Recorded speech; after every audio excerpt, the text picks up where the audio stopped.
County until 6:15 p.m. At 5:36 p.m., a severe thunderstorm was located near Wildwood, moving east at 30 miles per hour. Expected hazards include 60 miles per hour wind gusts and quarter-size hail. This is a radar-indicated threat. The following impacts are expected. Hail damage to vehicles is expected. Expect wind damage to roofs, siding, and trees. Locations impacted include Chesterfield, Wildwood, University City, Bowen, Kirkwood, Maryland Heights, Webster Groves, Manchester, Creve Coeur, Overland, Clayton, Crestwood, Town and Country, Eureka, Ellisville, Richmond Heights, Ladue, Sunset Hills, De Pere, and Brentwood. This includes Interstate 44 in Missouri between exits 261 and 277.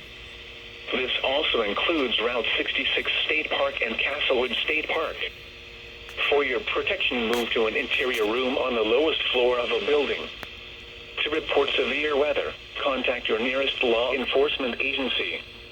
They will send your report to the National Weather Service office in St. Louis.